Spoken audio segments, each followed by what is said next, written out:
Amigos e amigas que me acompanham por essa nossa meditação diária do Facebook. Hoje, dia da Sagrada Eucaristia, dia também da instituição do sacerdócio católico, né, dia de Quinta-feira Santa, onde começa esse tríduo pascal. Gostaria de refletir um pouco hoje, então, sobre a Eucaristia. A Eucaristia é o presente mais extraordinário que Jesus deixou para nós. Sua própria presença, seu próprio corpo, sangue, alma, divindade. Nós sabemos que Deus está presente em toda parte, porque Deus é onipresente, além de ser onisciente e ser onipotente. Ele é onipresente. Onipresente quer dizer o seguinte: Deus está em toda parte. Ninguém consegue fugir do olhar de Deus, né? Mas a presença de Deus mais forte é a presença na Eucaristia. Porque aí é o próprio Cristo, corpo, sangue, alma e divindade. Deus está presente na sua palavra. Deus está presente em cada um de nós, né? No irmão, em cada um de nós também. Deus está presente na liturgia, Deus está presente, né, de muitas formas. Mas a Eucaristia é a plenitude, vamos dizer assim, da presença de Deus. E por que Jesus quis, não é, estar presente? Porque Ele quer ser o nosso remédio, quer ser o nosso sustento. Eu gosto muito daquela oração que alguns padres fazem na missa antes da distribuição da Eucaristia. Senhor Jesus, né? Teu corpo e sangue que agora nós vamos receber, não seja para nós causa de juízo, de condenação, de morte, mas seja para nós remédio e sustento para a nossa vida. É isso que eu quero meditar um pouco com você hoje. Estou vendo aí nossos amigos já chegando, a Vanessa, Maxilene, Leidiana, né? Lana, sejam bem-vindos, né? Se você puder até compartilhe aí com outros amigos seus, porque é muito importante nós sabermos sobre a Sagrada Eucaristia, né? Eu até escrevi um livro, na verdade não posso dizer que nem que seja meu, é um livro baseado num grande santo da igreja, São Pedro Julião Eymar, que é um santo que foi devotíssimo da Eucaristia e que ele escreveu nada menos do que 5 livros, uma coleção sobre a Eucaristia. E é uma coisa tão bonita, mas tão grande, que eu aproveitei, eu fiz uma espécie de uma síntese, né, e coloquei nesse livro que eu chamei de O Segredo da Sagrada Eucaristia. Aí você está vendo, inclusive, o milagre de anciano, né, o milagre eucarístico. Por que eu chamei de O Segredo da Sagrada Eucaristia? Porque, infelizmente, muita gente não conhece a beleza da Eucaristia. Se conhecesse, né, seriam mais frequentes a ela. Mas eu gostaria de voltar àquilo que eu estava dizendo: remédio e sustento para a nossa vida. Meus irmãos, nós somos muito fracos, né? Então é preciso nós termos esse socorro do próprio Deus na nossa vida, na nossa alma. É por isso que Jesus vem. Quando Jesus fez aquela Santa Ceia com os discípulos, que São João narrou em 5 capítulos, né? Capítulo 13 de São João, até o capítulo 17 de São João, ali São João narrou com riqueza de detalhes o que os outros evangelistas não narraram. Exatamente porque São João era aquele discípulo que mais amava Jesus, e também Jesus mais o amava, né? Então ele soube captar melhor, né, o coração de Jesus. E então ele escreveu longamente sobre a Santa Ceia, o que os outros discípulos não fizeram. E ali na Santa Ceia, do capítulo 13 até o capítulo 17 de São João, tem coisas maravilhosas. Por exemplo, lá em João 15, versículo 5, Jesus diz, né, eu sou a videira, vocês são os ramos. Se o ramo se desprender da videira, não pode dar fruto, ele seca e morre, né? Sem mim, nada podeis fazer, Jesus diz. Esse nada, meus irmãos, é nada. Não ousemos fazer alguma coisa, principalmente na igreja, sem Jesus, sem a sua graça, sem a sua presença, porque ele diz: sem mim, nada. Ora, se Jesus diz isso, é porque ele conhece a nossa miséria, conhece a nossa fraqueza. Então a Eucaristia ele instituiu exatamente para isso, para que ele esteja em nós, esteja então a nossa força, remédio e sustento para a nossa vida, como a igreja reza. Remédio por quê? Porque cura as nossas enfermidades, até físicas e espirituais principalmente, também dificuldades psicológicas, né? E também sustento. Remédio e sustento. De um lado cura, do outro lado sustenta. Olha, meus irmãos, todos nós sabemos que a vida não é fácil. A vida de ninguém é fácil. Nós todos carregamos uma cruz a cada dia. Não é?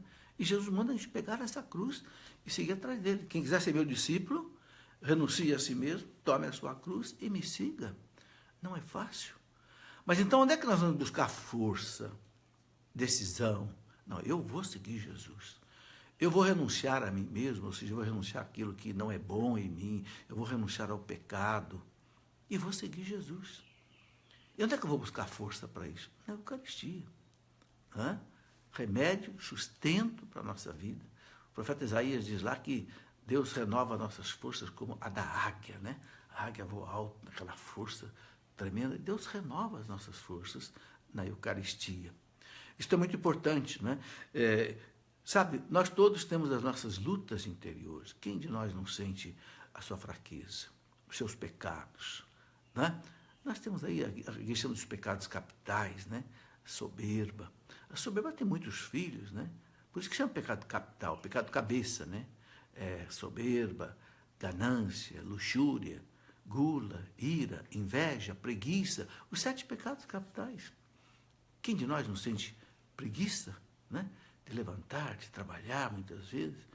Quem de nós não sente, né, esse apego desordenado às coisas desse mundo? Né? Às vezes a ganância, às vezes a avareza. Quem de nós não sente, às vezes, as paixões da carne? Os jovens com problemas tantos, né?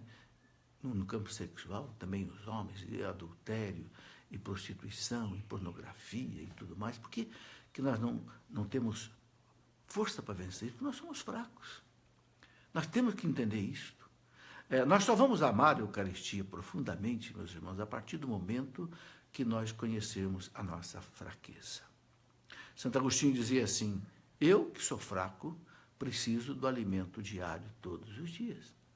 Ora, então você sabe muito bem que se você não se alimentar, né, levanta de manhã, tomar um bom café, o almoço, o jantar, você enfraquece, você não consegue trabalhar, você fica sem energias. Não é? O seu celular precisa carregar todo dia. Se você não carregar o seu celular todo dia, o que acontece? O celular não funciona. Então, tudo nesse mundo precisa ser carregado, alimentado. A nossa alma também. Ok? Não é só o nosso corpo, a nossa alma também. Então, quem não reza, quem não medita a palavra de Deus, quem não participa dos sacramentos e quem não comunga, sobretudo, não recebe Cristo na alma, né, não tem força. Não tem força para vencer o pecado, não tem força para vencer a preguiça, não tem força para vencer toda a nossa miséria. Né? Existe um livro muito bonito que se chama, de um padre que já morreu. Esse livro nós já publicamos pela editora Cleofas, um livro que diz assim: bem-aventurados os que têm fome. Fome de quê? Fome de Deus. Por que eles bem-aventurados que têm fome de Deus? Porque quem tem fome de Deus se alimenta em Deus e tem força. Né? Um grande santo da igreja disse uma frase que eu quero ler aqui para você, eu até selecionei aqui comigo, São Gregório de Nissa. Ele diz assim, São Gregório Nazianzen, que era doutor da igreja, lá do século IV. São Gregório Nazianzen diz assim: este pão do céu requer que se tenha fome, ele quer ser desejado. Olha, comungar requer que você tenha fome. Para que a Eucaristia produza em você os frutos dela, você precisa ter fome. Que fome é essa? Bom, vamos meditar nisso. Quando é que você come com vontade? Quando é que você senta na mesa e você tem vontade de comer? Quando você está com fome. E por que você está com fome? Porque você está desnutrido. O organismo seu queimou todas as suas energias. Ele está pedindo carboidratos, está pedindo proteínas, ele está pedindo vitaminas. Então, você tem fome. A alma também. A alma precisa ter fome de Deus. Mas de onde é que vem essa fome? Do mesmo motivo que vem a fome do corpo, ou seja, quando você está desnutrido. Entendeu? Quando você percebe que você é desnutrido na alma, ou seja, você é fraco, fraco diante do pecado, fraco diante das lutas da vida, fraco diante das tribulações, fraco diante das tentações do mal. Senhor, eu sou fraco, eu preciso me alimentar. Então você tem que ir à Eucaristia com fome. Entende? A gente não pode comungar assim como vai tomar um copo d'água, ou vai tomar, um copo de guaraná, de cerveja, alguma coisa. Não. Eu tenho que ir ali buscar a fonte da minha força, a fonte da minha vida. Eu tenho que desejar. É o que São Gregório Nazianzeno diz, né? Esse pão requer que você tenha fome. O Cristo quer ser desejado. Por que ele se esconde na Eucaristia? Você já pensou nisso? Por que Jesus se tranca no sacrário? Ou se esconde naquela hóstia branca? Né? Porque ele quer ser desejado. Primeiro que ele não pode se mostrar a nós como ele é. Porque se Deus se mostrasse no fulgor da sua glória, nós não suportaríamos olhar para ele. Nós até morreríamos. Está escrito, está no livro do Êxodo, ninguém pode ver Deus e continuar vivo. Porque a experiência de ver Deus como ele é, só na outra vida nós poderemos ver, porque vamos passar por uma transformação. Então Jesus se esconde, mas ele se esconde também porque ele quer ser procurado, ele quer ser desejado. Jesus não é um oferecido, que sai se oferecendo aí as pessoas. Não, ele quer ser desejado. Ele quer se entregar a quem o procura, a quem tem fome dele, a quem tem sede dele. E aí é preciso se preparar. Né? Santa Teresa d'Ávila dizia uma frase bonita. No carinho com que a esposa prepara o lar para receber o esposo, que ela demonstra para ele o amor que tem por ele. Ela está falando da Eucaristia. No preparo que você faz a sua alma para receber Jesus, é que você mostra o seu amor por ele. Então, receber Jesus em estado de graça, com o coração purificado. Né? O Espírito Santo está pronto para vir em qualquer alma, em qualquer coração. Jesus está pronto para vir em qualquer alma. Mas ele só vai atuar plenamente num coração que seja limpo. Né? Ele está pronto para entrar em qualquer casa. Você pode ter um casebre de palha, de chão batido, ou você pode ser uma outra casa, você pode viver num palácio, e Jesus vem do mesmo jeito, porque Jesus é humilde. Ele é manso e humilde de coração, mas tem uma casa que Jesus não entra. Qual é a casa? A casa que estiver suja. A alma que estiver em pecado. Por isso, para receber Jesus com fome, e aí você sentiu o gosto dessa comida espiritual, né, que a Bíblia chama de o pão dos anjos, e dar fruto na sua vida, é preciso que você tenha fome e você tenha preparado esse coração. Né? Eu escrevi um livrinho que eu chamei, né, Como Preparar-se Bem para Comungar. É um livro pequeno, fino, mas como é que você se prepara bem para comungar? Isso é muito importante. Né? Eu uso a editora Cleofas exatamente para isso, para botar no papel essas reflexões, todas as pregações, tudo aquilo que a gente aprende com a igreja. Meus ensinamentos não são meus, pode ter certeza, são da igreja, são dos santos, são dos doutores. Eles nos ensinam, não é, a receber bem a Sagrada Eucaristia.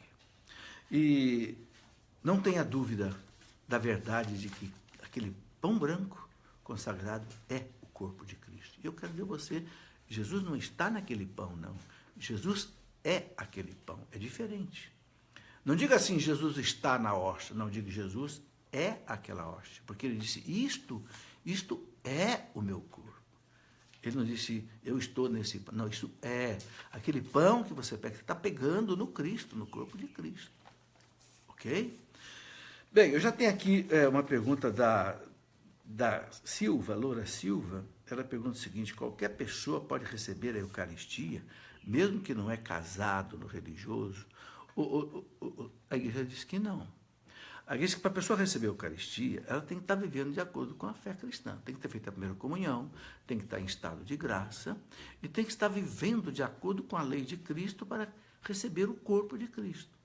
Então, uma pessoa que não é casada na igreja não está vivendo de acordo com as normas da igreja. Porque a norma da igreja é essa. O matrimônio na igreja, ele é válido, ele é lícito quando a pessoa recebe o sacramento do matrimônio. Ok?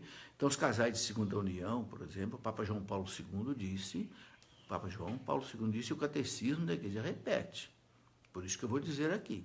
Não é nada da minha cabeça. O Papa João Paulo II, naquele documento chamado Sobre a Família, né? Familiares, Consórcio, que é uma exortação apostólica que ele escreveu em 1981, depois do Sínodo da Família, no Vaticano. João Paulo II deixou claro, lá no número 84 do documento, que os casais de segunda união, né, não podem receber o sacramento da confissão e da Eucaristia. Por quê? Porque vão continuar num estado de vida irregular diante da lei de Cristo e da Igreja. Okay? Mas não quer dizer que esses casais devam se afastar da igreja, não quer dizer que tenham que ser discriminados. Não. Não, o Papa diz, não, a igreja tem que acolher esses casais. Eles devem participar de tudo. Não pode participar do sacramento, mas pode participar da missa, pedindo a Deus a graça de regularizar o seu sacramento, quem sabe através de declaração de nulidade, que pode existir. Né? Eu escrevi um livro que eu chamei de Família Santuário da Vida, e nesse livro, Família Santuário da Vida, eu tenho um capítulo inteiro, né, sobre a questão de segunda união, questão de quando é que um casamento é nulo, que a igreja pode declarar um casamento nulo, ok? Então, é preciso estudar isso com calma. André Rosiele Almeida, ele diz assim, sofro tanto sem Eucaristia, tenho impedimento, meu marido não sente, eu falei, André Rosiele, meu marido não sente desejo do sacramento. Graças a Deus vivemos bem, mas ele não quer casar na igreja. André, o que eles recomendam a você? Não se afaste da igreja, não se afaste da missa, faça a comunhão espiritual. O que é a comunhão espiritual? Na hora que as pessoas forem comungar, você receba Jesus na sua alma. Sabe aquilo que eu falei? Deus é onipresente. Deus está presente em todos os lugares.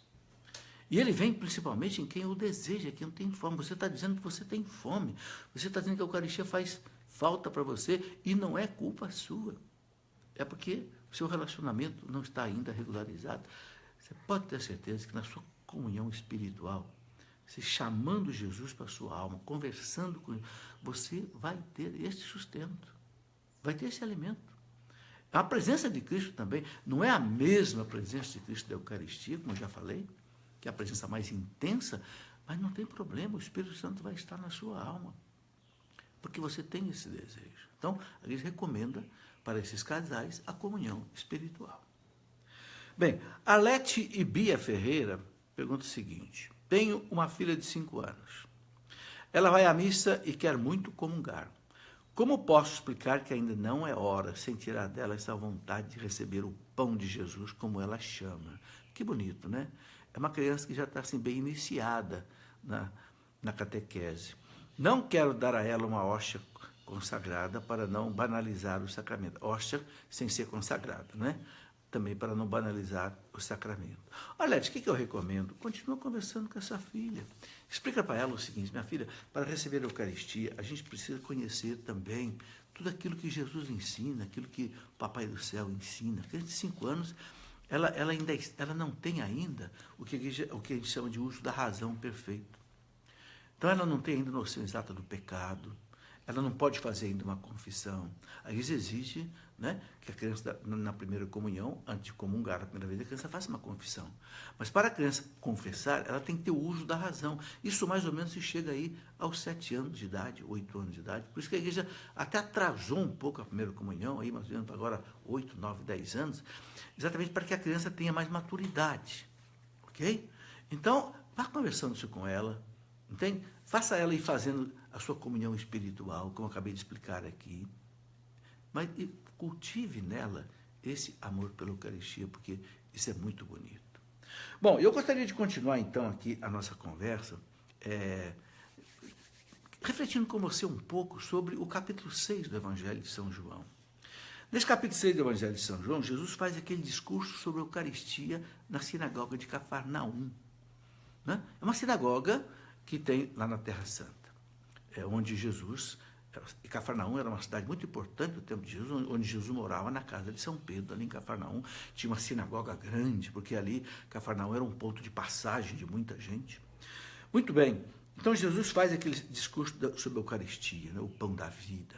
Quem come a minha carne, bebe meu sangue, permanece em mim e eu nele, eu o ressuscitarei no último dia. quem come a minha carne e bebe meu sangue viverá por mim. Está lá em João 5, a partir do versículo 54. Mas eu queria lembrar uma coisa muito interessante. Esse capítulo 6 de São João é um capítulo que tem cerca de 72 versículos. E antes de Jesus fazer o discurso da Eucaristia, que lá escandalizou muita gente, né? Muita gente começou a ir embora.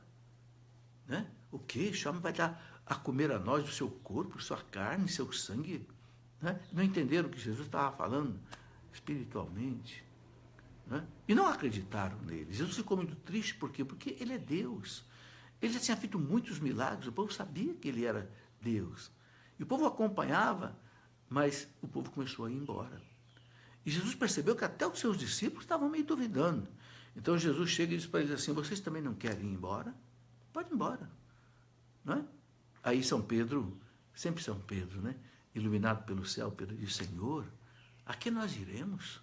Só tu tens palavras de vida eterna. Nós sabemos e cremos que tu és o Filho de Deus.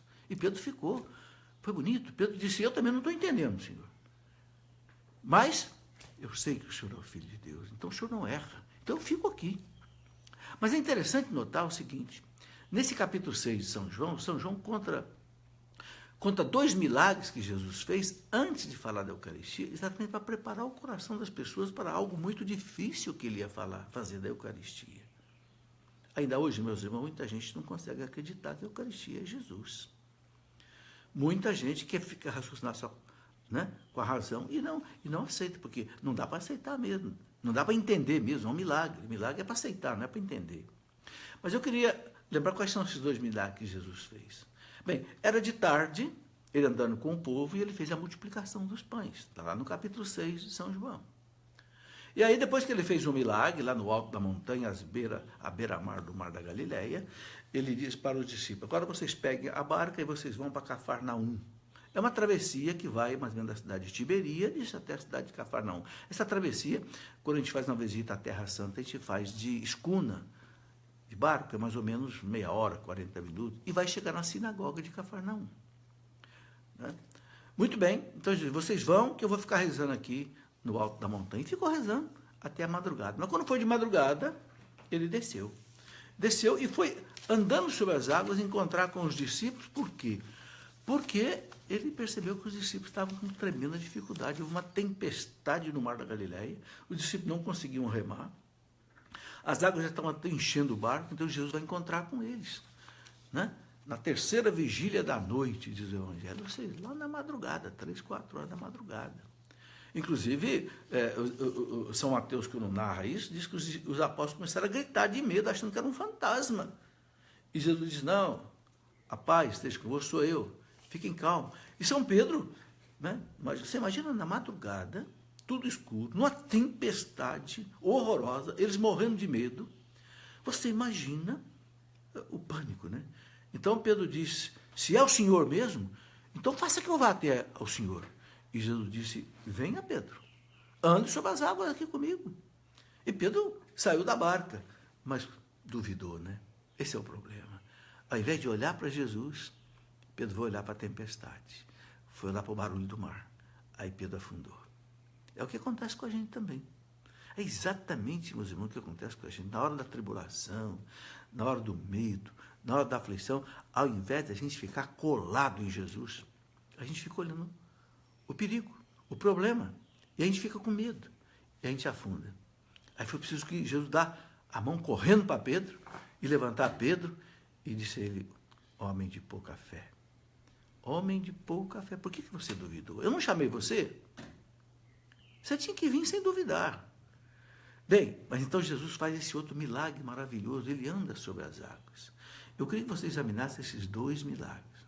Primeiro, ele multiplica os pães. Pega 5 pãezinhos e mata a fome de 5.000 pessoas. O que Jesus quis mostrar com isso? Eu sou o Senhor do pão. O pão me obedece. Por quê? Porque ele vai transformar o pão no seu corpo depois. Ok? E ao mesmo tempo, quando ele anda sobre as águas e não afunda, ele quer mostrar o seguinte: eu sou o Senhor da natureza.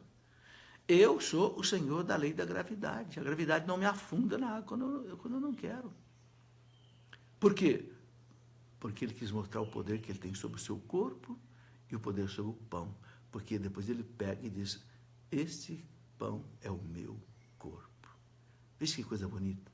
Ele transformou água em vinho nas bodas de Caná, né? E depois transformou vinho no seu sangue, na Eucaristia. Também o corpo, o pão, que ele tem poder sobre ele, né? E também o poder que ele tem sobre o seu corpo, ele pode então transformar o pão no seu corpo. Isso é muito bonito.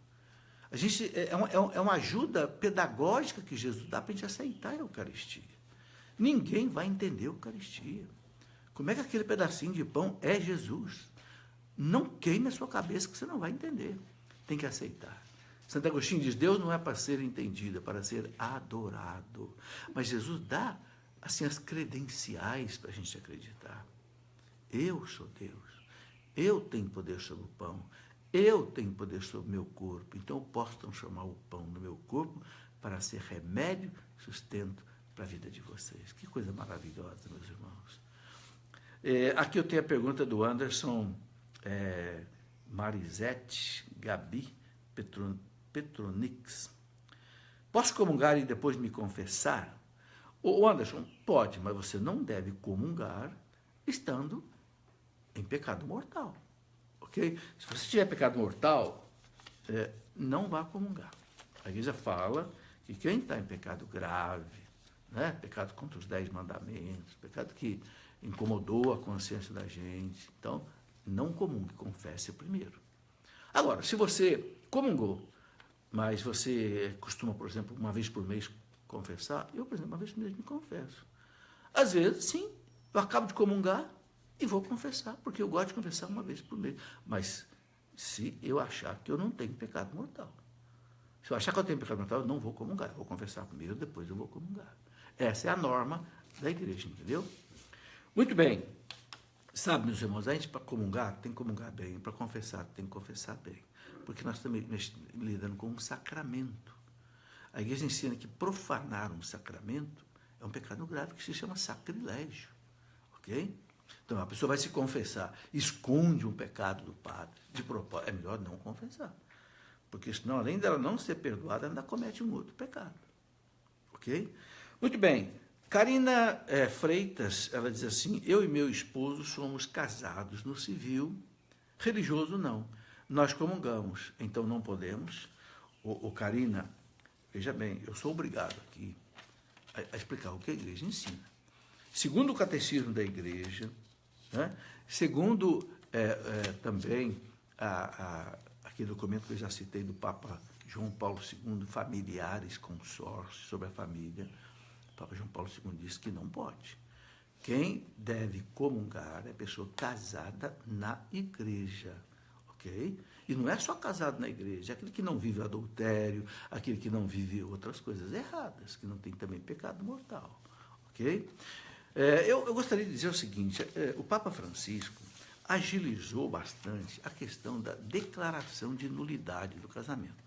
Há muitos casais que não se casam na igreja, não recebem matrimônio, porque um deles já foi casado, estão divorciados. Mas será que o primeiro casamento, será que ele não pode ter sido nulo? Vale a pena verificar isso. E o Papa pediu que os tribunais da igreja que analisam isso, o Papa Francisco pediu aos tribunais duas coisas. Primeiro, que sejam rápidos. Não demore aí 1 ano, 2 anos, 3 anos para dar uma resposta para o casal. Segundo, porque é um processo canônico, né? Segundo, que os tribunais sejam quase que gratuitos, o mais possível gratuitos. Então, hoje o Papa Francisco facilitou muito para os casais de segunda união terem uma declaração de nulidade quando ela existe, ok? Então, vale a pena, meus irmãos, quem está numa situação dessas, se instruir, saber quais são as condições, por exemplo, em que um casamento é declarado nulo pela igreja.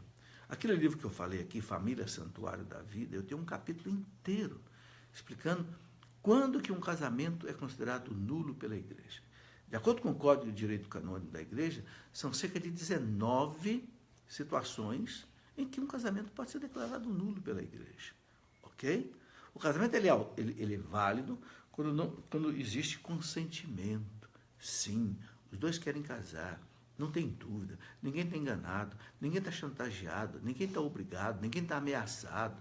Então, quando existe um consentimento pleno. E quando o casal cumpre aqueles 3 juramentos que faz no altar. Né?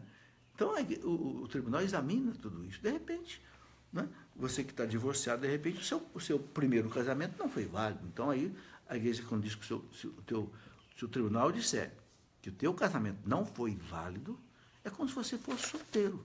E você pudesse, então, casar de fato agora com essa pessoa. Bom, a Thaisa Amorim pergunta o seguinte: como seria comungar bem?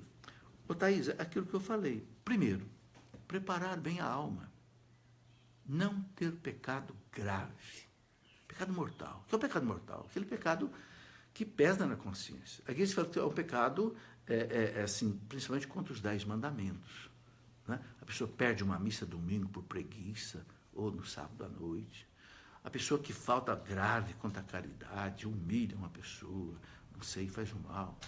Rouba, por exemplo, né? Prostitui, adultera, né? Pecados contra a castidade. Daqueles pecados que a gente sabe que está errado, que fere, expulsa Deus do coração. Por que chama pecado mortal? Porque mata a graça de Deus em nós, expulsa Deus do coração. Ah, mas eu não tenho certeza se o meu pecado foi grave ou não. Então se confessa. Conta para o padre se é grave, se não é grave, você vai ser perdoado. Então a primeira coisa é limpar a casa, como eu falei. Segunda coisa, ter fome. Aquilo que eu falei. Né? São Gregório Nazianzeno, como eu li aqui, São Gregório Nazianzeno diz, né? Este sacramento exige, esse pão, o pão do céu exige que você tenha fome. Você só come o pão da cozinha quando você tem fome, não é verdade? Quando você não tem fome, você não come. Eucaristia também precisa ter fome. Que fome? Eu sou fraco. Você tem consciência da tua fraqueza. Né? A gente não é aquilo que a gente quer. O próprio São Paulo, na Carta aos Romanos, capítulo 7, São Paulo dizia assim: homem infeliz que eu sou. Não consigo fazer o bem que eu quero e eu faço o mal que eu detesto. Meus irmãos, São Paulo, o grande São Paulo diz: homem infeliz que eu sou. Não consigo fazer o bem que eu quero, acabo fazendo o mal que eu detesto. Agora, você imagina nós, que estamos longe da santidade de São Paulo. Então, também nós, Senhor, eu sei o que é o bem, mas eu não consigo fazer o bem. Então, eu tenho fome. Por quê? Porque Jesus disse: sem mim nada podeis fazer. É aí que muita gente não consegue viver a espiritualidade, a fé, porque não se alimenta. Assim como o corpo tem que ser alimentado na comida da cozinha, a alma tem que ser alimentada na comida do altar. Você entendeu? É isso. Então, primeiro, purifica o coração. Segundo, vá à Eucaristia com fome. Jesus, venha, Jesus.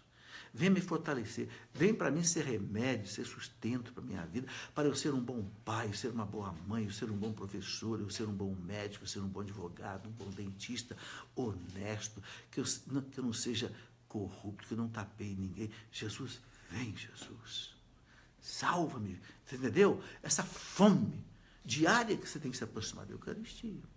E aí Santo Afonso de Ligório diz assim: chegar a ele com as disposições necessárias. Ou seja, o desejo de ser santo, o desejo de ser melhor. Porque a Eucaristia, ela vai nos dando a graça de Deus cada dia mais. Então, cada dia mais, a gente vai se santificando, a gente vai melhorando. Então, ter o desejo de ser melhor, ter o desejo de ser santo, lutar contra os pecados, tudo isso é comungar bem. Esse contexto é que leva a pessoa a comungar bem. Limpar a alma, ter fome de Deus, ter consciência da sua fraqueza e buscar a Deus como remédio e sustento para a minha vida.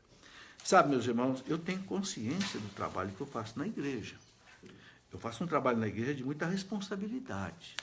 Eu faço 2 programas na TV Canção Nova ao vivo, 2 programas pesados, um respondendo pergunta, outro Escola da Fé, faço programa na rádio, faço esse programa aqui pelo Facebook, coloco mensagens no Twitter, no Instagram e outras coisas. Eu sei a responsabilidade, já tem mais de 80 livros publicados.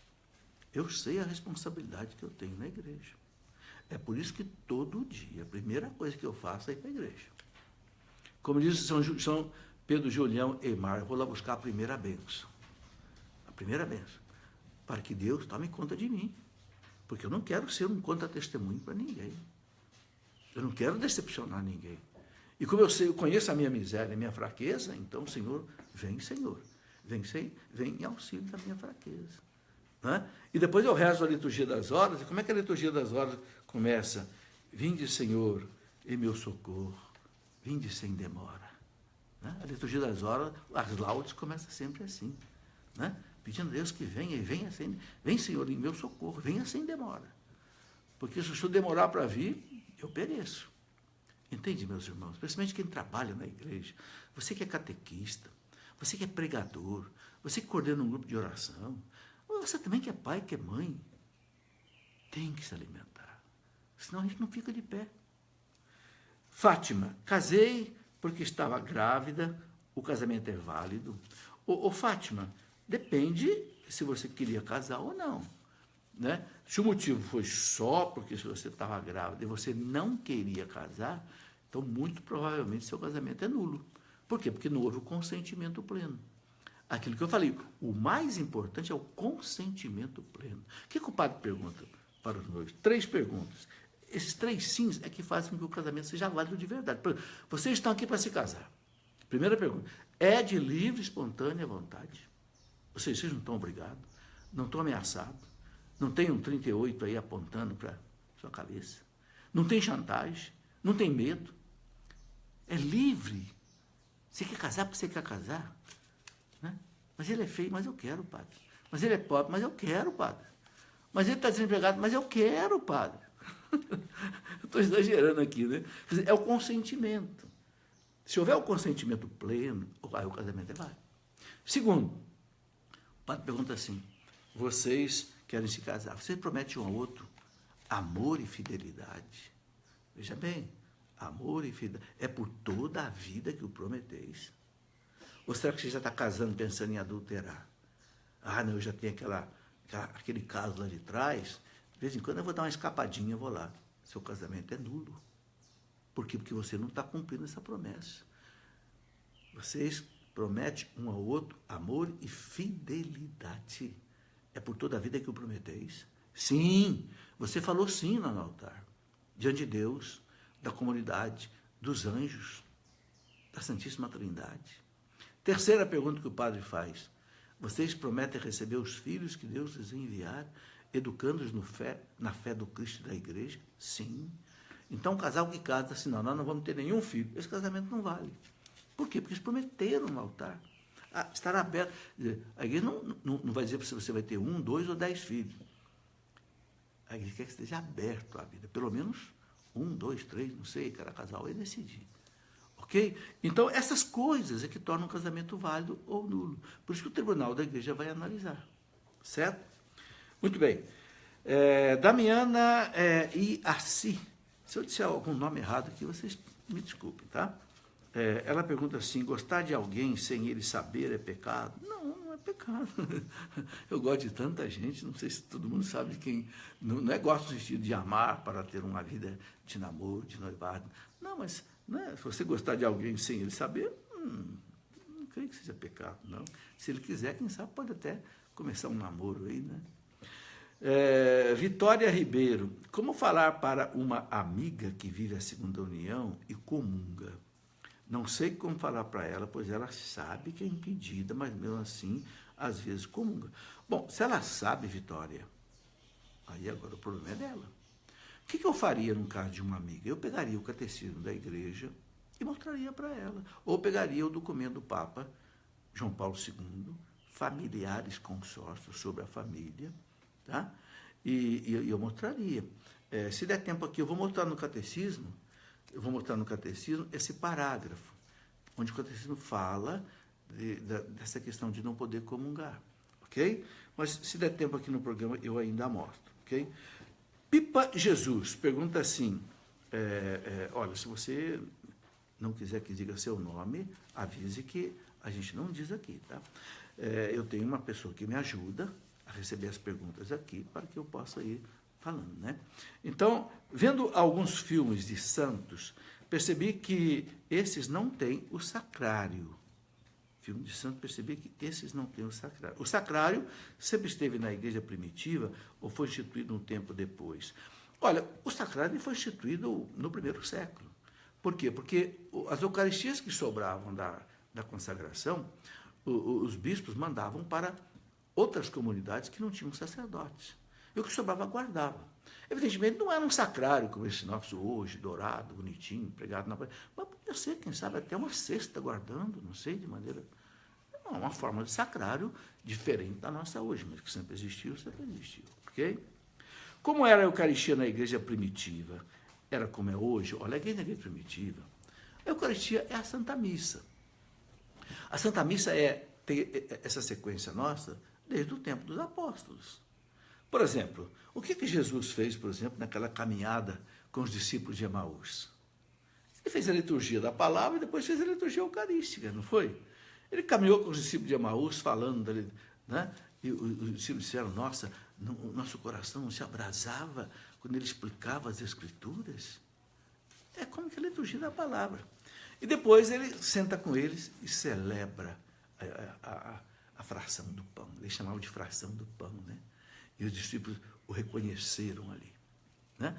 Então, a missa sempre teve essa sequência. A gente pega documentos da igreja do primeiro século, por exemplo, São Justino, que foi mártir no ano de 165, São Justino narra a missa do segundo século como a mesma sequência de... Claro que hoje ela foi mais elaborada, né? Os liturgistas foram estudando, foram melhorando, então chegou na forma da missa. Mas a essência da missa, o ato penitencial que sempre fazia, as leituras, a homilia, as explicações da doutrina, da palavra, e depois a celebração da fração do pão e a ação de graça, isso sempre foi feito.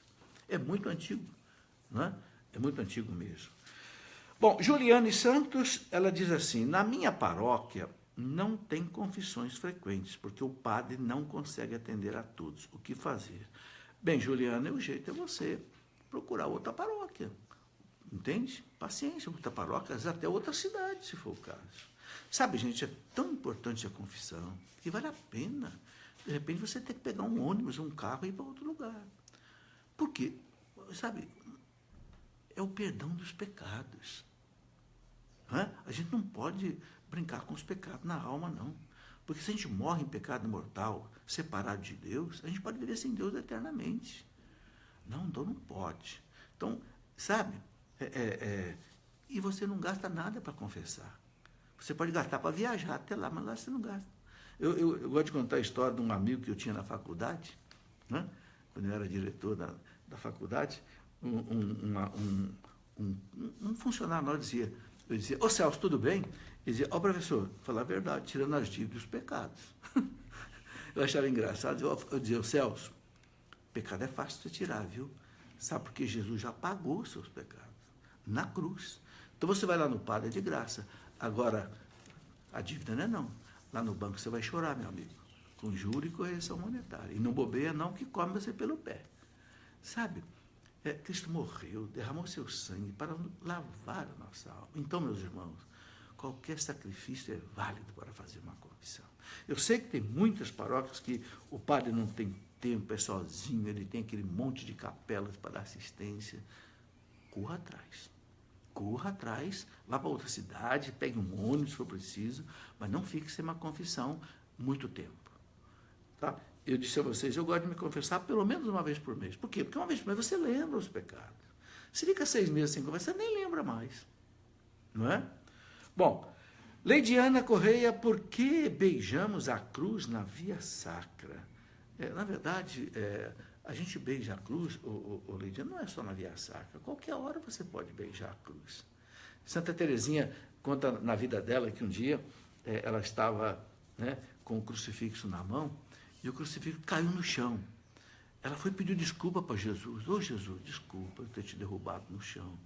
Aí deu um beijo e disse, mas, ó Jesus, você ganhou um beijo por causa disso. Se eu não tivesse derrubado no chão, o senhor não ia ganhar um beijo meu. Mas que beijo esse dela, né? Era um beijo assim de devoção, de convicção. Então, a gente pode beijar a cruz, o Cristo na cruz, a qualquer hora. E beije mesmo. É um ato de devoção. Você não beija teus filhos, não beija teu marido, tua esposa, beije o Cristo na cruz. É um ato de ação de graça, de agradecimento.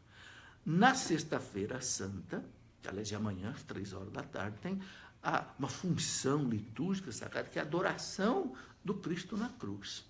A gente fala adoração da cruz, mas quando você for beijar lá, você não vai beijar uma cruz vazia, você vai beijar o Cristo na cruz. Então, é tão importante esse beijo no Cristo na cruz, que a gente transformou isso num ato litúrgico solene na Sexta-feira Santa, porque não tem missa na Sexta-feira Santa, né? Que não celebra a missa porque ela não quer celebrar a ressurreição. A missa, você celebra a morte e a ressurreição de Cristo. Como Cristo está morto liturgicamente, vamos dizer assim, né? Na Sexta-feira Santa, então, não celebra a missa, mas faz a adoração. E depois distribui a Eucaristia, da Eucaristia que foi consagrada na véspera, na Quinta-feira Santa. Érica Alexandrino, eu casei na igreja e separei, posso comungar? Ô, Érica, aí não é segunda união. Se você separou, mas você vive sozinha, vive na castidade, ok? Se a separação não foi exclusivamente culpa sua, e normalmente não é, normalmente os dois têm culpa, né? Você pode comungar. Agora, se você tiver dúvida, mas será que o motivo da separação pode impedir eu de comungar ou não? Converse com o padre, faça uma confissão. Em princípio, a pessoa, né, que separou, mas que vive na castidade, não tem uma outra união, em princípio ela pode comungar. Ok? Luiz Almeida pergunta assim, um viúvo pode se casar na igreja novamente? Pode, Luiz. São Paulo fala lá, na carta aos Coríntios, primeira carta aos Coríntios, capítulo 7, confira aí. O viúvo pode casar novamente. Mas São Paulo fala, desde que seja no Senhor. O que quer dizer esse no Senhor? Na igreja, recebendo o sacramento do matrimônio. Eu conheço viúvos que já casaram 2, 3 vezes, direitinho, na igreja, recebendo o sacramento do matrimônio. Pode sim. Ok? São Paulo até diz que prefere que o viúvo fique sozinho, mas ele diz assim, melhor casar do que se abrasar. O que é se abrasar? Ficar fazendo coisa errada, né? Então, melhor casar. Célia Evangelista, né? Ela fala assim, fale um pouco sobre a missa de hoje. Olha, a missa de hoje, mas é maravilhosa. Hoje nós celebramos 3 coisas importantes. A instituição do sacerdócio. Normalmente os bispos celebram a missa de manhã com o seu clero, porque é o dia do clero. É o dia que Cristo instituiu o sacerdócio, quando ele fala para os discípulos na Santa Ceia, fazei isto em memória de mim. É nessa frase que a igreja viu o sacramento da ordem. O Cristo mandou que os apóstolos celebrem, façam isso. Então, quer dizer, deu a eles o poder, né, de celebrar a missa, de consagrar eles. Então, o sacerdócio católico. Graças a Deus, nós temos o sacerdócio católico para celebrar para nós a Eucaristia, para nos perdoar dos pecados, para dar a unção dos enfermos e tantas coisas maravilhosas. Não é? Graças a Deus. Temos que rezar muito pelos sacerdotes. Segundo, a instituição da Eucaristia. Isto é meu corpo dado por vós, isso é meu sangue dado por vós. E terceiro, Jesus dá a sua grande lei, a lei do amor. E aí, por isso que faz o lava-pés. Né? Ele lava os pés do discípulo. O que significa lavar os pés do discípulo? Sabe, gente, no tempo de Jesus, as estradas eram todas de terra, então as pessoas iam na casa dos outros e eles usavam sandálias, não é sapato fechado como hoje, tênis como hoje, bota, não, eram sandálias. Então as pessoas chegavam com os pés sujos, mesmo que tivesse tomado banho. Então era um costume bonito. O anfitrião que recebia uma visita, o escravo lavava os pés da pessoa que chegava. Era um trabalho de escravo. Você sabe que antigamente tinha muito escravo. Não havia funcionário contratado como hoje, empregado, doméstico. Não, era escravo. Então Jesus faz um papel de escravo. Por isso que São Pedro disse, não, Senhor, meu pé o senhor não vai lavar, não. Por que Pedro arrepia com Jesus? Porque está louco, Senhor? O senhor lavar meu pé, o senhor não é escravo nem nada. Aí Jesus tem que dizer para ele, Pedro, eu tenho que lavar seu pé. Se eu não lavar seu pé, você não vai ter parte comigo. Aí o Pedro exagerado, então, Senhor, então não lava só o pé, lava a cabeça, os braços, lava tudo. Pedro era, né? E Jesus, não, você já está limpo, lavar os seus pés é suficiente. Né? Então, trabalho de escravo. E o que Jesus diz? Façam isso uns com os outros. Lava os pés uns dos outros. Vocês me chamam de mestre e de senhor, e eu sou de fato. No entanto, vocês estão vendo eu fazer aqui um papel de escravo, de servo. Jesus quer, na prática, mostrar aquilo que ele ensinou. Eu não vim ao mundo para ser servido, eu vim para servir. O cristão não é para ser servido no comodismo, na riqueza, na vida mansa, na sombra de água fresca. Não. O cristão é para ser outro Cristo, alter Cristo, servir, fazer o bem. Fazer o bem faz bem. Só é feliz quem faz o bem. É isso que Jesus quis deixar ensinando para nós no lava-pés. Então, é o sacerdote que ele instituiu, é a Eucaristia que ele instituiu e é o sacramento do amor. Aí ele diz para os discípulos, né? Amai-vos uns aos outros como eu vos amei. Eu acho isso muito importante, Jesus diz assim, como eu vos amei. Porque hoje, meus irmãos, o amor é uma palavra tremendamente desgastada. A pessoa usa o amor para tudo. Gosta de uma fruta? Amo essa fruta. Gosta de uma comida? Amei. Veste um vestido bonito? Nossa, amei. Certo, é uma maneira de se expressar. Mas, será que o amor é só isso? Não, é mais do que isso. Isso é um sentimento. O amor, ele é mais do que isso. Ok? O amor é uma decisão. Então, quando Jesus diz assim, amai-vos uns aos outros como eu vos amei, como é que ele nos amou? Na cruz. Então, é diferente amar e gostar. Você diz que gosta de uma laranja, você destrói a laranja para se satisfazer. Você diz que gosta de um cigarro, você que você faz com o cigarro? Você põe fogo nele. Você não gosta de cigarro, coisa nenhuma, você gosta de você. Isso não é amar, isso é gostar. Tem gente que fala para uma moça, eu te amo. Mas o que ele quer? Ele quer só desfrutar dela. E depois, né, empurra para frente. Às vezes até com barriguinha. Isso é amor? Não é não. Isso é gostar. Então Jesus diz, amai-vos uns aos outros como eu vos amei. Ele diz, ninguém tem amor maior do que aquele que dá a vida pelo outro. Aí está, meu irmão. Amar é dar a vida. É por isso que São Paulo fala para os casais, lá na carta aos Efésios, capítulo 5, versículo 25, São Paulo diz assim, maridos, amai as vossas esposas, como Cristo amou a igreja e se entregou por ela. Olha o amor de Cristo aí. Cristo é o paradigma do amor, Cristo é a referência do amor. Ame como Cristo amou e se entregou pela igreja. A igreja é a esposa de Cristo. Então, São Paulo quer que o marido vá até a cruz pela esposa, se for preciso, e vice-versa. Está falando para um, está falando para o outro também. Entendeu? Bom, vamos ver aqui. Olha quanta pergunta chegando. Eu dou um abraço a vocês pelo interesse de me acompanhar e mandar tanta pergunta aqui. Eu não fiz um programa, eu não tivesse tanta pergunta como essa. Mas vamos lá. Aqui eu tenho uma pessoa que manda um beijo para Maria Rita, sua neta que está assistindo. Ô Maria Rita, filha do Mateus, meu filho mais velho. Um beijão para você. Eu sei que você está vindo aqui ver o vovô, né? Vai passar aqui a Semana Santa com o vovô. Seja bem-vindo. Já estou te esperando, viu? Ó, tem um ovinho de Páscoa aqui, tem balinha. Chega logo e traga o Gabriel, traga o papai Mateus e traga a sua mãe também, né? A minha querida Patrícia. Um abraço, um beijo para vocês. Maria Aparecida Neves, por que alguns padres nos aconselham a não tocar o Santíssimo e outros incentivam? Afinal, podemos ou não tocar o Santíssimo? Veja, ô Maria Aparecida, eu não conheço um documento da igreja que diga que a gente pode tocar o Santíssimo. Não conheço, sinceramente. Bem, você sabe que quando o padre, por exemplo, vai dar a bênção no Santíssimo, o padre não toca nem no ostensório. Ele põe aquele véu humeral, né? Aquele pano assim, com aquele pano ele envolve o ostensório e aí ele dá a bênção. Não é? Sabe, antigamente, eu sou antigo, né? Sabe disso? Antigamente eu nunca vi ninguém tocar no Santíssimo. Isso é coisa nova. É coisa nova mesmo.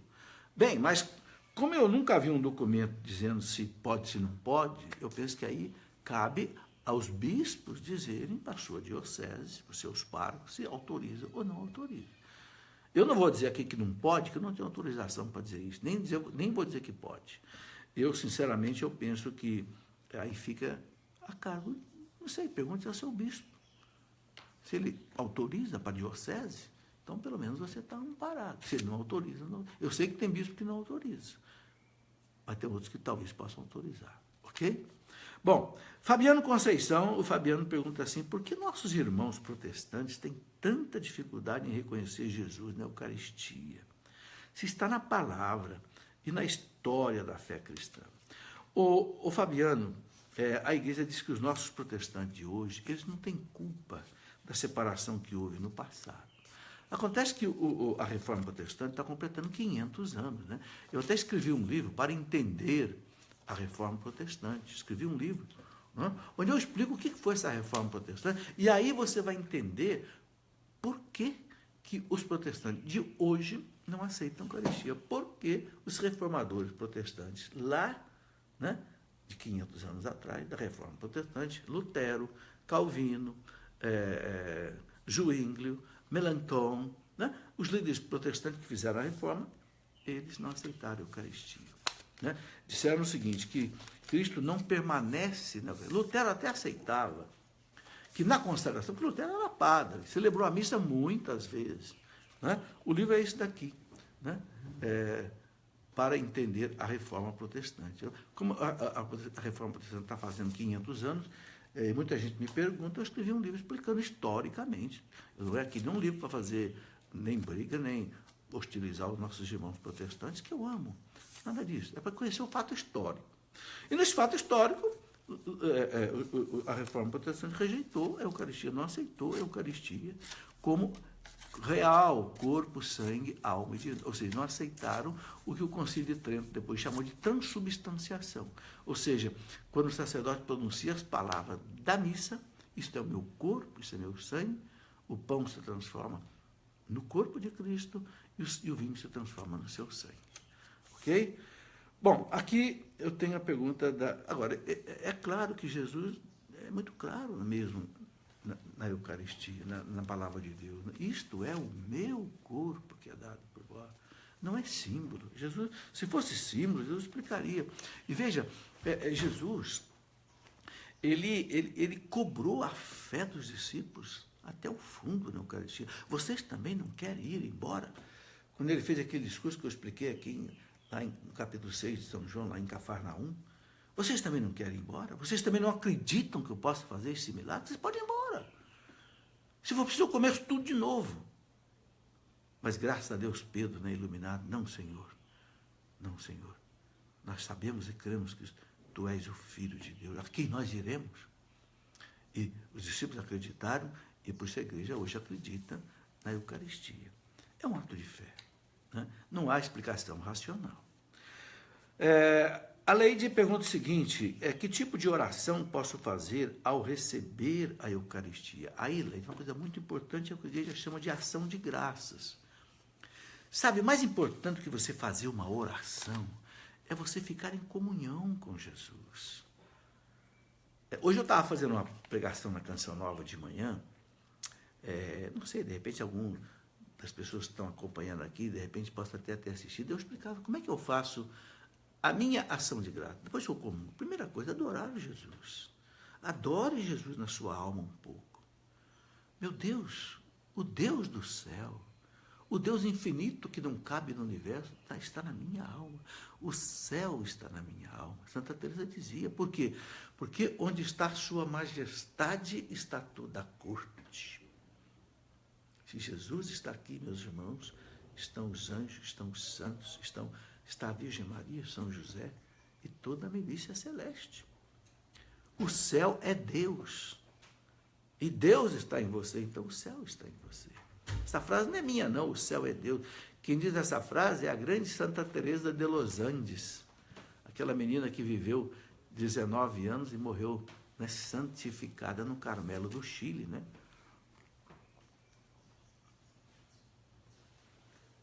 Santa Teresa de Los Andes, ela disse, o céu vive em mim, porque Deus, o céu é Deus, Deus é o céu e Deus está em mim. Ora, então, quando você comunga, você recebe Deus, o céu está na sua alma, então adore-o, com os anjos, com os santos, com a Virgem Maria. Essa é a primeira oração quando a gente comunga. Depois, a igreja ensina, você pode fazer a oração de adoração, de louvor, de intercessão, de reparação. Reparação que é você pedir perdão a Jesus pelos seus pecados, pelos pecados do mundo, os pecados da sua família. Pedir a Deus que cure a sua alma, tire de você os pecados. Uma coisa que eu peço a Deus, toda comunhão, que me livre dos pecados capitais. Senhor, tira de mim a soberba, a ganância, a luxúria, a gula, a ira, a inveja e a preguiça. Por que eu não esqueço esses 7 pecados capitais? Porque peço a Jesus todo dia. Arranca, Jesus, o Senhor está na minha alma. Arranca da minha alma, ok?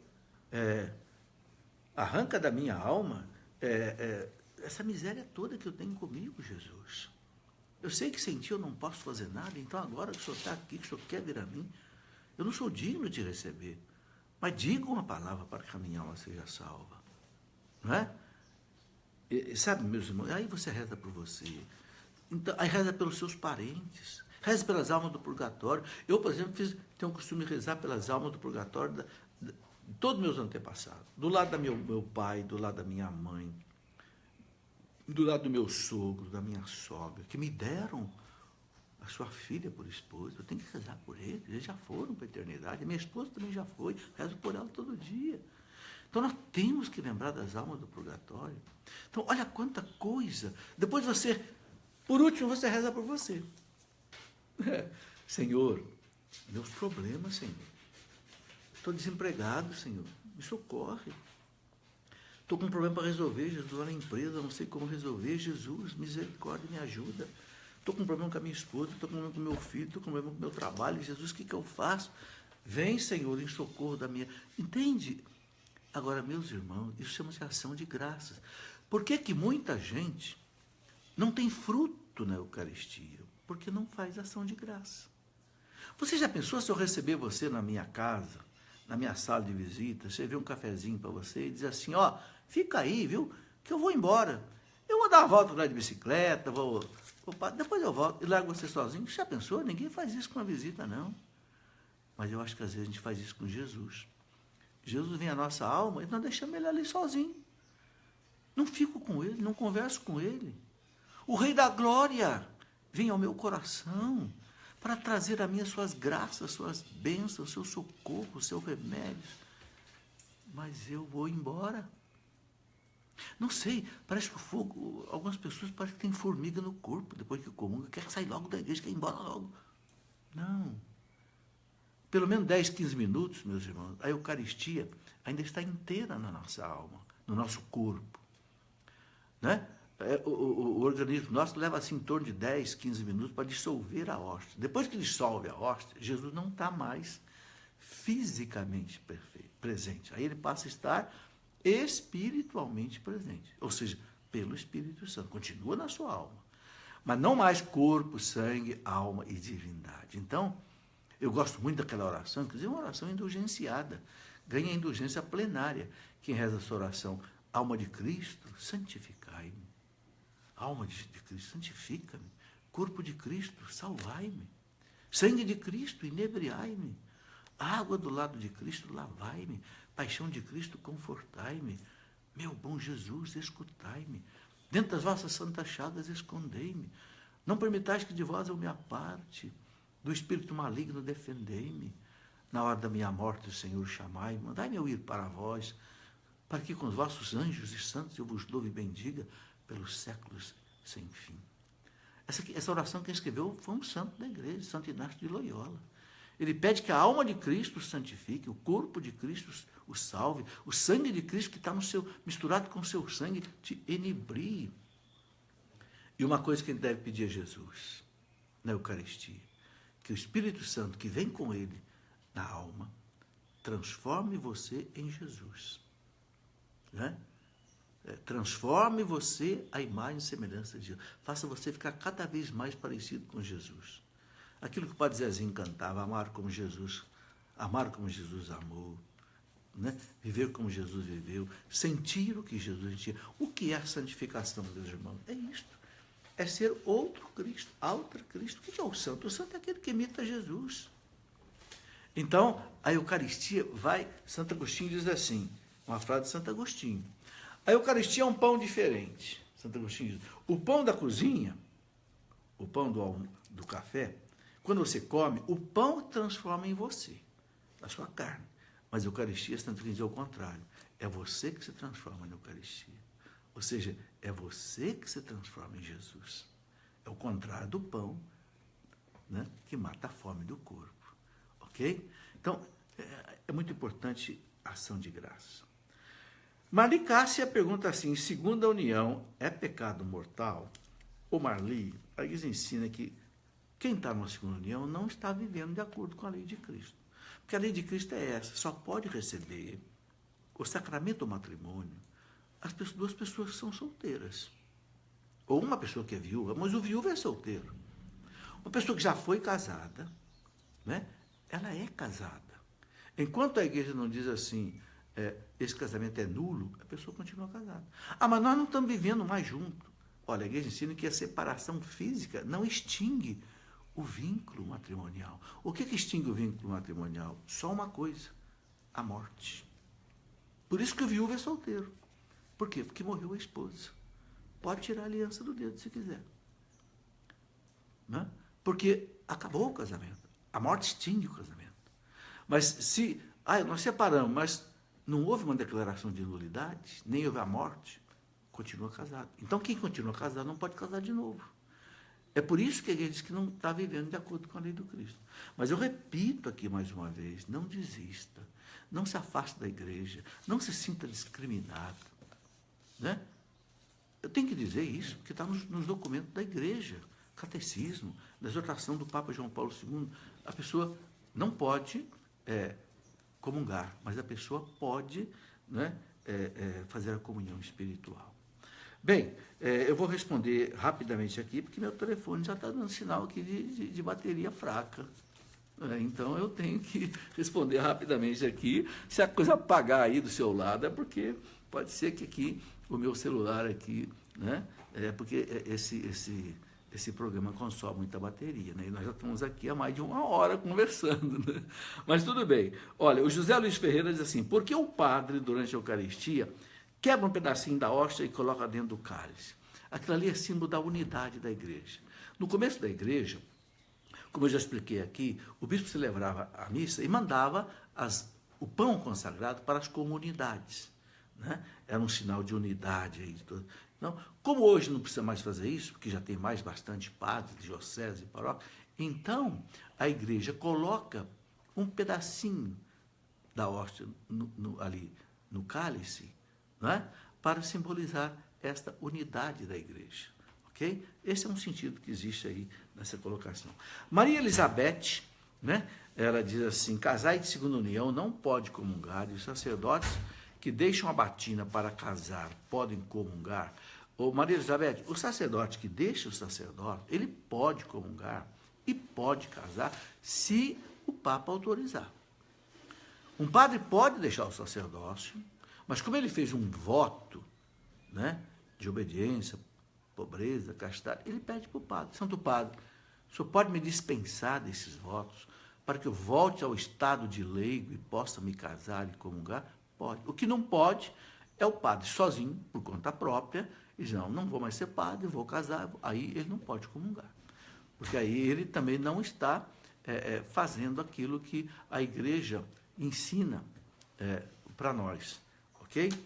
Bom, a Terezinha Kinderman pergunta o seguinte, confissão comunitária é válida? Ô, Terezinha, boa pergunta. A confissão comunitária, Terezinha, é válida. Mas quando o catecismo da igreja fala da confissão comunitária, ele diz assim, que a confissão comunitária só pode ser feita se houver 2 condições. Por exemplo, primeiro caso, isso está no catecismo da Igreja Católica. Eu posso aqui, estou com o catecismo aqui, posso até dizer a você qual é o parágrafo que você vai encontrar isso daqui. Olha, me dá um minutinho que eu acho. Confissão comunitária, parágrafo 1483. 1483, você encontra aí o catecismo dizendo assim, que se você, por exemplo, está num estado de emergência, vamos supor, uma catástrofe, Eu não sei, está todo mundo num avião, o avião ameaça cair. Tem um padre ali. Lógico, não vai dar tempo de confessar todo mundo. O padre pode dar uma confissão comunitária. Ou então, o outro caso que o catecismo cita é, por exemplo, quando um padre, um pároco, ele tem muitas capelas e ele vai, às vezes, a uma capela uma vez por ano, ou uma vez em 6 meses, e chega lá, não dá tempo de confessar todo mundo, né? Então, ele diz assim, bom, então, dá uma confissão comunitária, né? Mas o catecismo diz uma coisa interessante. Uma peregrinação, onde tem acúmulo de muita gente, e o local ali não tem padre para confessar todo mundo, é motivo para a confissão comunitária? Não é. Porque as pessoas podem confessar nas suas paróquias. Por exemplo, a pessoa vai na peregrinação Aparecida do Norte, vem de longe, então ela pode se confessar na sua cidade antes dela vir. Ok? E aí então supre, né? Outra coisa que o catecismo diz também, quando fala da confissão comunitária, a pessoa que fez uma confissão comunitária, ela fica obrigado, assim que puder, a fazer uma confissão auricular, individual com o padre. Isso quer dizer o seguinte, a confissão comunitária vale, mas sob condição. Ou seja, a pessoa sai perdoada da confissão comunitária, mas ela precisa, na primeira oportunidade que ela puder, fazer uma confissão com o sacerdote. Ok? Não exclui a confissão individual. Ana Paula Cabral pergunta o seguinte, amanhã irei viajar, tem algum problema? Não tem.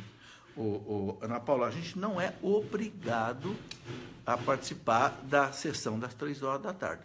Não é obrigado, mas é muito bom que participe. Então, se você precisa viajar, não comete nenhum pecado por isso. Marcelo Heltz, amanhã é dia de guarda? Não, como eu falei aqui, não é dia de guarda. Quer dizer, quem não vai à igreja, não participa da sessão das 3 da tarde, não comete pecado. Mas, pelo amor de Deus, né, gente? É o dia que nós celebramos a morte do Senhor por nós. Ele morreu por nós na cruz. Vale a pena a gente ir lá agradecer, né? E rezar, e meditar. E a igreja ali oferece a Deus Pai todos os méritos da morte de Cristo, né? São, parece que 9 intenções diferentes pelo governo.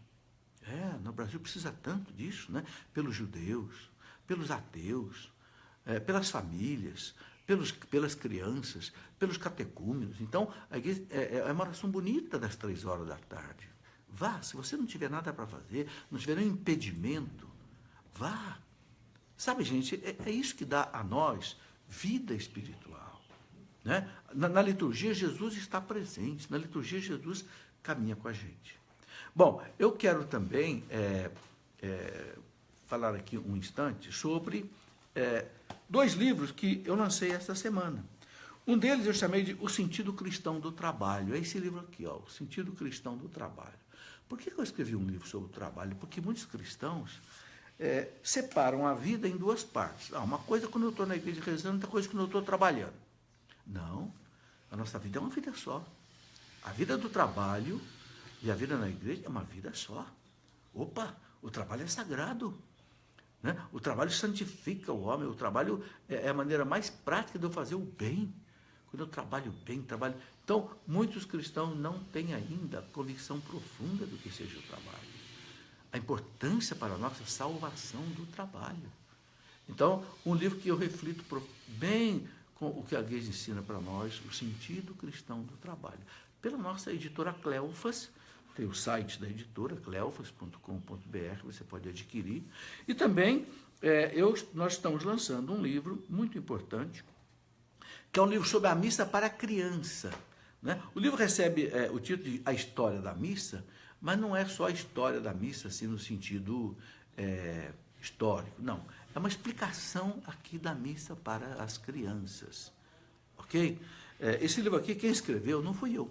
É um livro todo ilustrado para criança. Eu não sei fazer isso, fazer figura, fazer desenho. Quem escreveu esse livro aqui, fez toda o livro, as escrituras explicando, por exemplo, aqui, por que o padre usa cores diferentes na liturgia, né? O verde, o vermelho, o branco, o roxo, etc. E tudo ilustradinho, foi o filho do Dunga, o Dunga da Canção Nova. O Felipe, que é formado em História, filho do Dunga, muito amigo. Então, ele pediu que eu ajudasse ele na parte escrita do livro, ou seja, no conteúdo escrito. Ele escreveu e eu o ajudei, né, a explicar a missa para a criança, desde que o padre sobe ao altar até a bênção final, ok? A Eucaristia, tudo mais, para que você, pai, pegue, a criança gosta de figura, né? Você pega e explique para a criança o que é a missa, na linguagem da criança.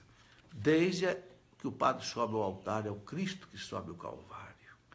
Por que o padre se paramenta? Porque o Cristo usava uma túnica e usava, né, o manto. Então a casula do padre simboliza o manto. Essas coisas todas, todo o sentido da missa. Então a gente vai explicando para a criança aqui. Ok? Porque a catequese das crianças, meus irmãos, é algo muito importante. Bem, meus irmãos, nós temos aí, né?